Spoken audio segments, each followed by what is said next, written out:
Hi, it's James Harrison here to talk about the next Daily Drumming Influences Revisited, originally posted in 2012. Today it is Zachary Garner, or whatever you want to say. Zach is a drummer out of Boise, Idaho. A lot of people are not going to know who he is, but Zach is one of those guys that I think I first met him when he was in high school, at Meridian High School. And I don't remember if it was when I was judging a thing or doing a camp or a band camp or something for them.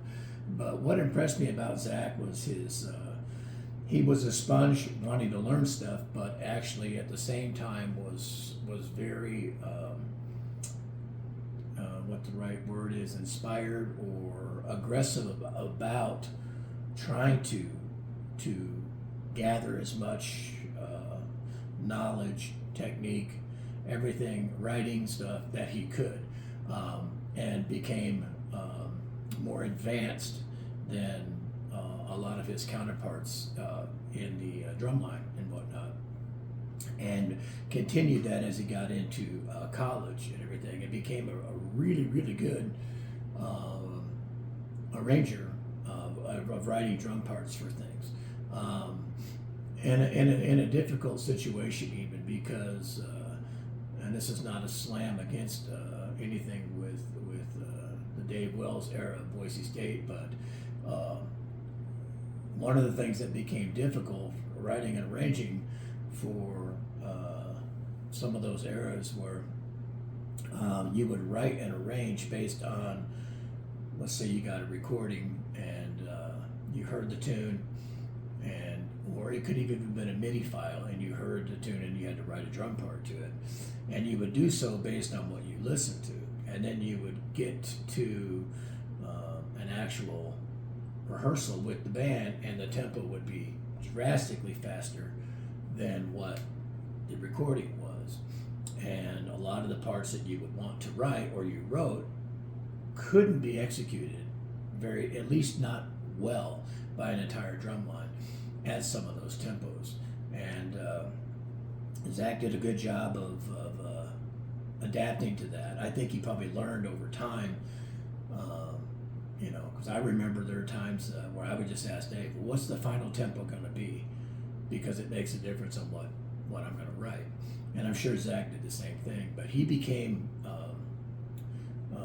the instructor, the arranger, and all that kind of stuff for quite a period of time. And I've said this before to a lot of people. I wasn't 100% active every year. There were times when all I did was Dave would call me and say, I need this, and I would put together an order for him. But I wasn't there for the daily things because I wasn't needed. And sometimes there were times where I just needed a break to get away from it. And then Dave would call me back in sometimes. He said, I've kind of lost control of the drum line. I need to rally this in, or I need to do this. And we didn't talk about this to people, but that's what a lot of the conversations were. But there was an error there when Zach was involved that the drum line became very, very good, especially when they were. My opinion is that they were super jacked about the warm-ups and stuff they were doing, not as jacked about performing the show. But that's my opinion only. If you saw them in the parking lot, you would think, wow, the show wasn't as clean. It's not because it wasn't the ability, it's because they probably didn't put the same amount of time into some of that.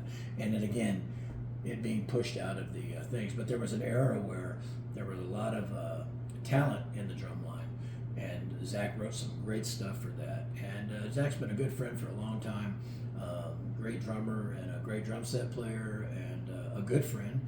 We used to, if I'd visited town or we had time, we'd go out to lunch every now and then and talk and bitch about things, because that's what drummers do.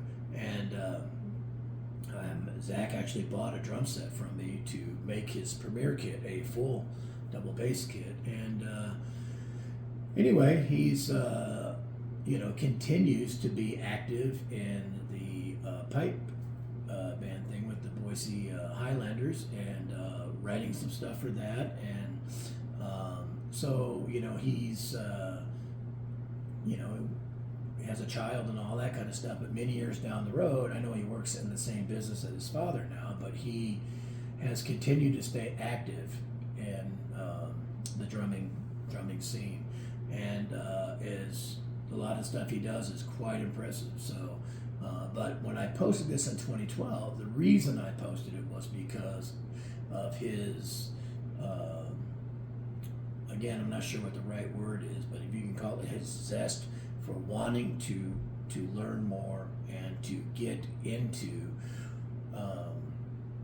I guess you want to call it staying current with the drum corps style of writing, and he did a good job of that. And so anyway, great drummer all the way around, great arranger.